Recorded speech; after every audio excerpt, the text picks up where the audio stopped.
Hello mga Kabs. Yan, linggo ngayon at alas 7 na ng gabi. Nandito kami sa labas ni Joe at saka ni Joakim. So yan, pinipinturahan namin yung aming bakod.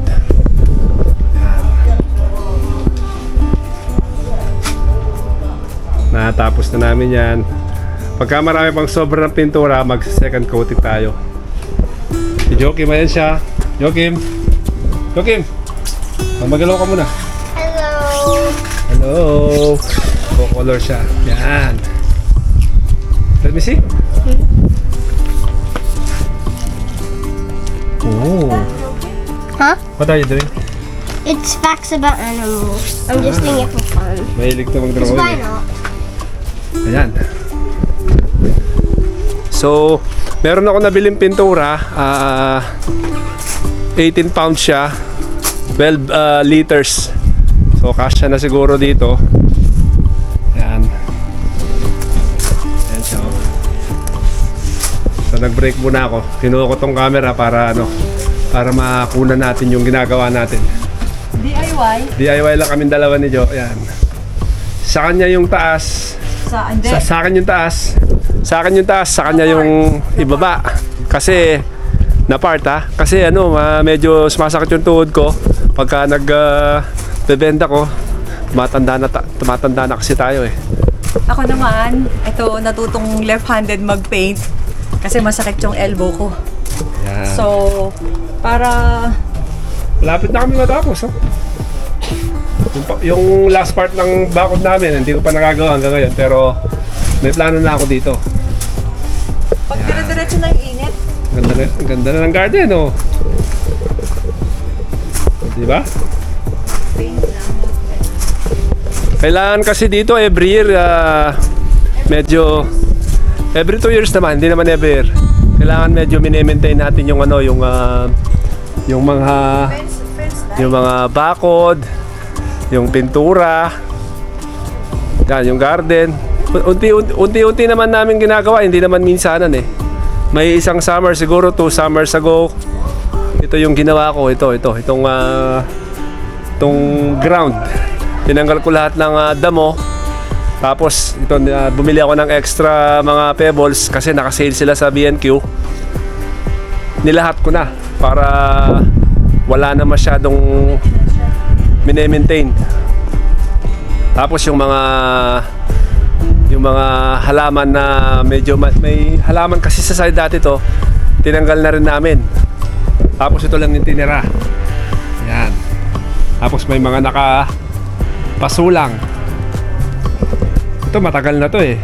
Binili namin yan, maliit lang yan. Ngayon medyo lumalaki na rin siya. Yan. Ito yung barbecue ko, parang hindi ko lang nag-iisip ako kung ibebenta ko na or what kasi hindi naman namin masyado nagagamit. Tapos ang laki ng space na ino-occupy niya. Pero tingnan natin kung magagamit pa natin. Kasi last summer ko pa ginamit yan eh, huli. Yun. Ganda ng panahon, no? Actually, yung kapitbahay namin dito, mga estudyante, meron silang speaker na malalaki nasa garden nila. Tapos nagba-barbecue sila. Nag-iingay kanina pa. So, lumabas na rin kami.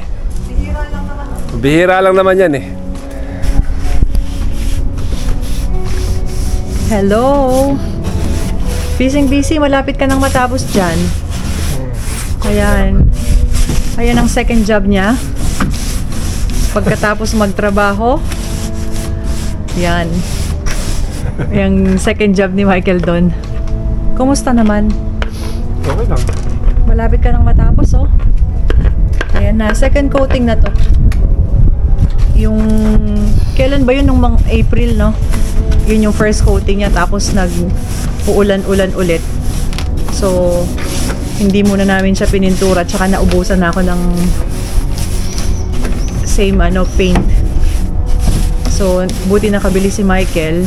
Hindi mo alam na bumili ako. Hindi. Kasi pag alam kong bumili na naman siya, sigurado umpisahan ko na naman. Pero ngayon maganda yung weather. Ang ganda, oh, blue skies. Sabi nila magpapakita daw ulit yung ano, Northern Lights. Tingnan natin. Ang ganda ng ano, oh, clear skies. Baka mamayang gabi. Yung mga bata, hinihintay lang namin yung niririhit kong pagkain. Nagugutom na daw sila. Ayan. Second coating na yan. Hanggang dito na lang, malapit na siyang matapos. Hindi para sa summer, uupo ka na lang, hindi ka na mamimintura. Tumutubo na pala yung mga tinanim nating ano, oh, calcium. Nakita ko yan kay ano, kay Mama Gretchel. Mama Gretchel, oh, tingnan mo yung ano, bulaklak. Bihira lang siya.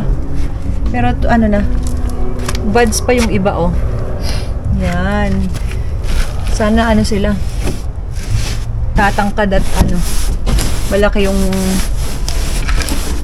flower niya, yung bloom niya. Yan, so tapos na yan. Yan. After 2 years ulit, pipinturahan. Nagpalit pala kami ng kulay. Dati ano yan? Anong kulay? Yung parang brown? Yung usual na color? Parang ano? Terracotta? Terracotta siya. Terracotta. Ngayon, charcoal gray.